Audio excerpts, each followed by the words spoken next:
sociology picture in the foreground here. And this will make sense, a little more sense when you look at this. So Zach is starting to kind of choreograph this scene and get people laid out where he wants. That's Mike and Larry on the very back there. And so boom, this is the picture with everybody playing their part. And Mike and Larry walking towards the camera there and everyone doing their thing. Does this image connote anything to anybody? They were ignoring Mike and Larry a little bit, it looks like to me. Okay, well, yeah, they were. But there's a little more symbolism to this, a little more of a practical joke that practically no one knows about, but you all will now know about this. This was intended to replicate Raphael's fresco, The School of Athens. And you see the two scholars there in the middle, and everyone else is kind of doing their part, including, and Zach really researched this quite a bit and made sure that he knew what each of these people represented. But if you kind of look, for instance, if you look on the very right, there's a person looking at the painter, or at the camera, if you will. That's the only person in the scene that's looking at the camera. So if you look back at the picture here, you see Stephanie McClure there on the right side of the picture. It's the only person looking at the camera. And everyone else is kind of replicating their part from the fresco of the School of Athens. That was a lot of fun doing that. I'm glad I was just on the periphery of that practical joke there. But it actually turned out to be a pretty good cover. This is a picture I took when the science department got there in the planetarium in Hurley Hall. And this was a challenge. This was kind of the ambient light that the camera saw when I first set it on the tripod, class of students sitting in there, but not what I wanted the finished product to look like. So the first thing I did was to put a light off to the right there to kind of illuminate the students. And what I had to do, again, was keep the light, keep my flash from illuminating the planetarium, because they were going to turn the stars on there, which were going to be very dim. And so I needed to carefully control the flash there. And this is, things were getting closer. I used a flash kind of, or I moved my flash a little bit farther toward the camera to sort of fill in those shadow areas, and also eliminate the planetarium projector there. And that's the professor who's kind of pointing out some things. But this was the finished product that we ended up with to sort of promote their planetarium. But see, from a little technical aside, what you have to balance technically here is there's a different, the way to control exposure is through shutter speed and aperture. The aperture being that little opening that the light goes in, how big or small you adjust it. And then the shutter speed, how long you let that light go through that opening. Okay, so shutter speed is one thing. That controls what the ambient light that the camera is seeing. But now a flash you can almost think of as a secondary shutter speed, because that flash fires like that. And so it turns on and goes out with a very powerful light, but very, very bright. Powerful, but very short. And so you can kind of consider that as an auxiliary shutter speed. So you open your shutter enough and let the stars that are shining there fill the exposure. But you're also illuminating the subjects with that flash that just does that, turns off, and it's done. So the camera sees those guys as lit, and then they go dark. And that's all it registers of them. While it's registering the stars, it's gathering that light information. So a little, sorry, I did get a little in the weeds with that. Oh, this was fun. We were going to promote the alumni jazz band concert, and the originator of the Georgia College Jazz Band, Jim Willoughby, who's also the chair of the music department, was going to direct the band. Jim is a saxophone player, so I convinced him to bring the saxophone up to my studio one day. And this was in my studio. I put a black background across the back and commandeered some furniture from co-workers, table, lamp, chair there. And this is me, again, another selfie, a test selfie. I'm trying to sort of simulate Jim sitting there with his saxophone. And I wanted a little more dramatic, so I get the light adjusted a little bit better. Now, what I really wanted to say, my why for this photo, because he was trying to recruit alumni jazz band players to come play in this concert. So I wanted to simulate Jim blowing the dust off his saxophone and coming back to play.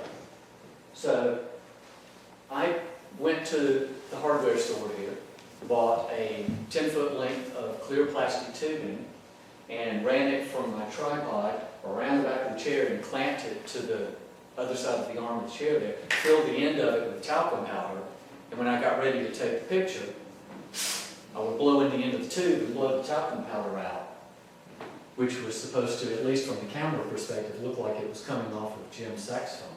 So here comes my model, and to sit in his easy chair and clean up his, blow the dust off his saxophone. Look, that was our first take. Not quite what I was looking for. The next take, ooh, that wasn't quite the expression I was wanting there, Jim. Can we try it again? Okay, sure. It was our finished product of Jim blowing the dust off his saxophone. That was a fun challenge to assemble. It was an enjoyable picture there. So now we kind of move to 2014, the year before I am planning to retire, and I've spent all these years kind of developing this style of photography. I didn't really know that's what I was doing, but it turned out that was sort of my style, these lit kind of pictures. And the college was going to change the website and contracted with a consulting company out of South Carolina. And they were going to send their creative director over here to work with me for 2 days, taking new pictures for this website. And let me tell you, he threw everything I had done, everything I thought of about photography, upside down when he came in. Now, I loved working with this guy because he had a clear vision. He knew his why. I mean, that's what they got paid to do. And he knew what he wanted. And so I'm just going to run through these pictures kind of quickly, but basically he didn't want any flash at all. He did not want anything lit. He wanted just a very fly on the wall sort of perspective of students, faculty and students, but mainly students, in little slices of their life at Georgia College. He wanted it all using ambient light, and he wanted a very shallow depth of field with all of these pictures. So basically, every picture I took, I just put the lens wide open as I could and focused on the subject. And he wanted layers of interest. He wanted to shoot past something or somebody that would be out of focus in the foreground and then have an out of focus background. And to really emphasize the subject and the action there. And so these are some of the pictures that we came up with. They're in the cafeteria, typical lunch in the cafeteria, the vibrancy of our downtown, and of course, many students are always at Blackburn, studying ostensibly, drinking coffee, in the library, a lot of pictures there. These are some art students that were down at Deep Roots, and students sitting there in front of Bell Hall, students on front campus, so the students interacting on campus. But you see how we've got these different layers of interest there. That's what he wanted, and that was a lot of fun to try and get. Like I say, it was just so different from what I was accustomed to. And that was at the homecoming concert one year, and this was sort of our pinnacle photo. That was the end of our first day of photographing together. And I had told him that I know the sun will be setting at this time, and so realized it was getting about that time, and so we rushed to front campus, and it felt like a wildlife photographer, because we got there, and we waited, and we waited, and we waited, and it's like nothing was happening. And we're talking, it was like, okay, we've got time, and the sun's not going to set for a while. And then all of a sudden, this incredible, diverse group of students walked around the corner from studying, and it was just, we knew that it was just perfect. And so that was the lead picture on the website for a long time after that got finished. So that was another aspect of my career that was a lot different that I enjoyed. Then, as I was getting ready to retire, I was kind of trying to lay a foundation for still doing some photography in retirement. And something that I never expected to do was architectural photography, but a construction planning company started using me a lot to take pictures of their completed projects. And I really enjoyed it because it allowed me to use a lot of what I liked, the technical side of lighting things, and a lot of Photoshop to layer these elements together. So I'll kind of go through. This was Ennis Hall, that was renovated for the art department here on campus a few years ago. And see, I'll get into how these are put together a little bit in just a second, but all these rooms, and let me take a minute here to acknowledge that in all these commercial buildings that you'll be seeing, there's no way they could have the inner glow that they have without my incredibly dedicated, agile, and athletic assistant. So I have to acknowledge Barbara Funke, because most of these rooms in these commercial buildings now, the lights are triggered with motion sensor switches. And so you can't just go in and flip all the light switches on, and they go off after a period of time. So her job in all these buildings is to run up and down the halls, waving her arms in each of the rooms, and then by the time she gets to the next floor, the ones that she started with have gone out. So I'm having to take pictures. We're communicating via cell phone, and I'm having to take pictures while she's getting the rooms lit. And so that's all of it. Again, see, that's that ambient exposure of getting the lights coming through the windows of the rooms while I'm walking around in the front of the building with a flash illuminating different little areas, trying to accent different areas of the building. And this was the Georgia Music Hall of Fame in Macon that Mercer University bought and repurposed it for their College of Medicine. And so I took some pictures of that. And again, it's the same sort of thing, just lighting different areas of the building. And this was a ground-up construction of the new Hampton Inn in Dublin. Same sort of thing. This is a house. I don't do a lot of real estate, but this was a house a friend of mine just put on the market, and went out there and took some pictures of it. And I hate to see him go, but I'm proud to say that the house sold in less than a month, so I would like to think that maybe the good pictures helped attract a buyer. So here's an example of how these things are kind of put together. This is a picture I took of the multi-purpose building out at West Campus. Now, I set my camera up here on the patio, and this is what my camera saw when I just took the picture. So the first thing I did was take a light, put it on a light stand, and walk around the patio and illuminated all of the chairs and the patio, the umbrella, and the concrete of the patio there. And so it's every little chair and every area is an individual picture, and they're layered together into a group. And so then the next thing I did was to go along the front of the building, and same thing, just illuminate the little darker areas of the building that I want to show up a little better. and then get the ambient light to come up of the interior of the building, and just some more little areas that needed to be filled in. And so that's how we ended up with that. This is the first floor of the First National Bank building in Dublin that was renovated last year. GMC put their Dublin campus in this building. And they used the huge first floor here as kind of a food court. So again, this is what my camera sees when we first go in. And I take my light and I walk down the right side of the room there, taking a picture.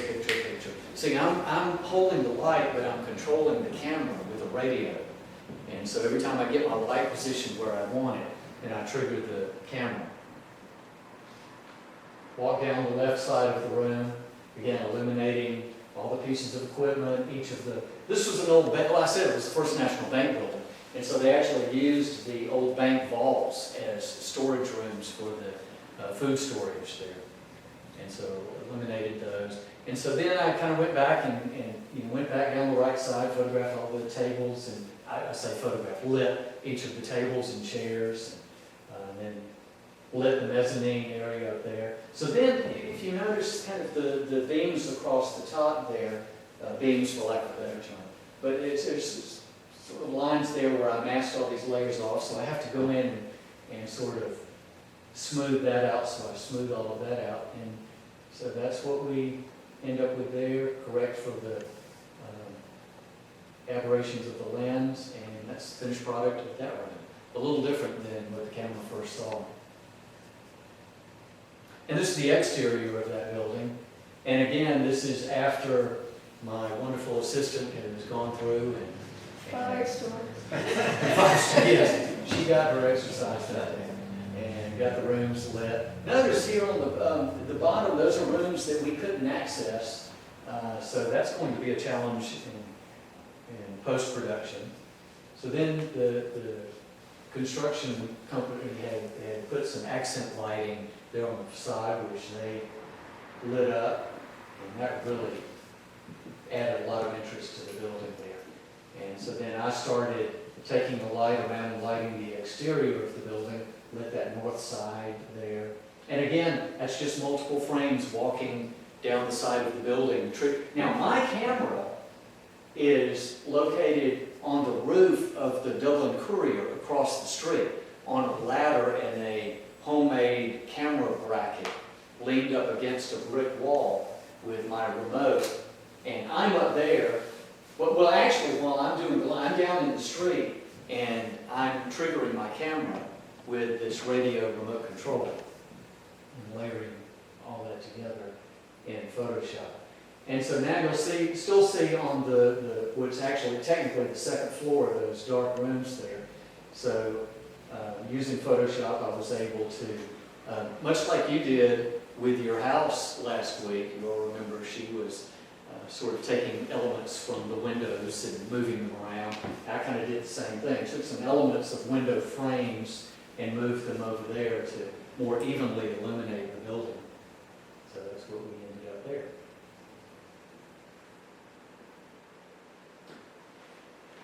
So that's sort of the evolution of my techniques as a career photographer. When you're saying you walk on lighting, are Yes. you in the picture? Well, technically, yes. Because then you take that part of the picture out. Correct. I mean, I guess that's So, what and I was confirmed. And really, the challenge to that is to stay out of the light. Because if I need to make sure that the strobe that I'm using does not illuminate the stand that it's on or me. So I always make sure I'm behind it. But I also, especially when I'm photographing, let's see, can I back? Well, this is a fair enough example. But when I'm doing this, I'm throwing the beam of light pretty far. So I have a reflector on my light that actually throws the beam out more than spreads it wide. So that helps keep that stuff out of the finished picture. But yes, I'm right in the middle of frame 100 times in there, but that doesn't, only the lit. And how many images are put together for that one? That one was probably about 120. The Ennis Hall picture, I do know specific, because that was one of the larger image files that I've ever done. That was 150 something. I was imagining 12. Late. So I'm glad I asked that question. A little more than that. Thank you. What's your next chapter? What's my next? Hey, I'm working on this one. This one's, yeah. I don't know. This one's, I'm enjoying this one though. This is a lot of fun. But it's A lot of creativity going into it. well, thank you. Yeah, but see again, I'm glad you look at it as creativity because I do want to try and be somewhat creative about how I light each of those elements. But that's much more to me technical than it is creative, and that's what I really enjoy about it is the technical part of this. That's a lot of fun. But it's been an interesting evolution to have gone from learning how to process film in a dark room and make prints in a dark room and to go through all of that kind of ordeal and then now transit. But I have to say, and this, I thought about this when you were talking last week, I ended up kind of teaching myself how to process and print color film in prints when I was at the college. And making color prints is one of the hardest things I've ever done in photography because you have that magenta, cyan, and yellow little color filters that you have to put in there to balance the color and get it the way you want it to look. But I tell you what I learned from that transitioned into using Photoshop so much better. It made Photoshop so much clearer to me in what they were trying to get at. So I was so glad that I did it. Not for doing it at the time. I hated it at the time because I never did enough volume of work to get good at it. And so it was very frustrating, especially on a beautiful, sunny spring afternoon, to spend 3 hours in the dark room and emerge, and there's this beautiful sunset. It was just so frustrating for one picture, one print. But man, what it did, the way it helped me in Photoshop was incredible. So I was thankful for that. What's the range on your remote? It must be massive for you. It is. Now I tell you the problem, because it works off of an iPad. Now the radios that I use to trigger the cameras and the lights have a range of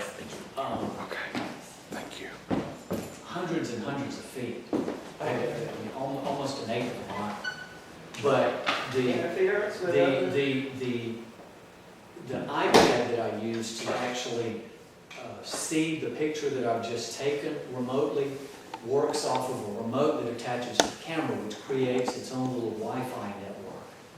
And so that has a range of only 200 feet at best.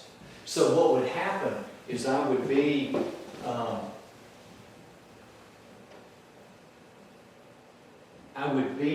down there in the street at the other end of that building, and I would take the picture, and the radios would trigger. I mean, it would trigger the camera and all, and then I would run up the street and get at the bottom of the Dublin Courier building so I could, because the transmitter was trying to transmit that picture down to my iPad so I could see if I just was successful in what I was trying to do, and all the errors in that transmission, I'm sure. So it would take 45 seconds or a minute for it to transmit the picture. So that was kind of frustrating. But from a radio perspective, it's amazing the range that I can get out of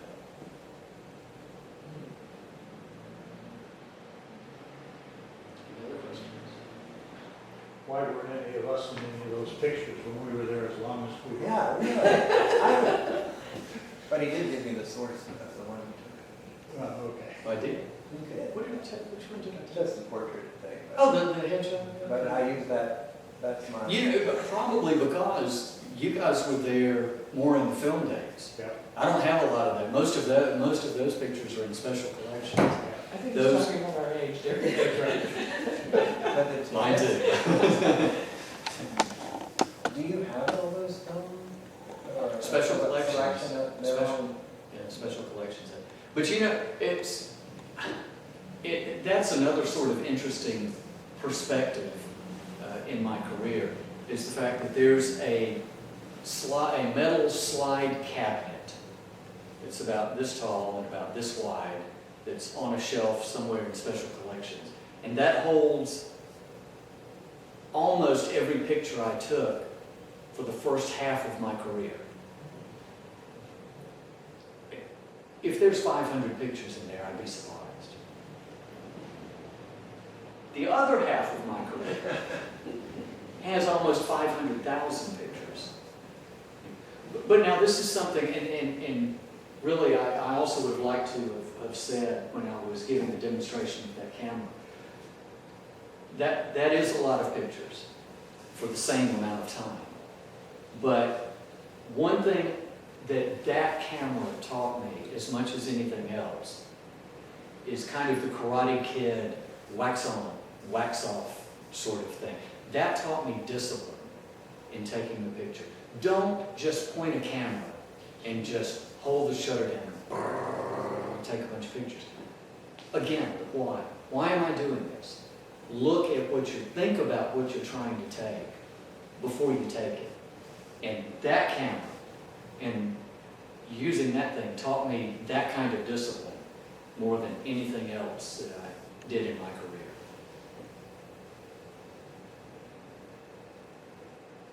Thank you all very much.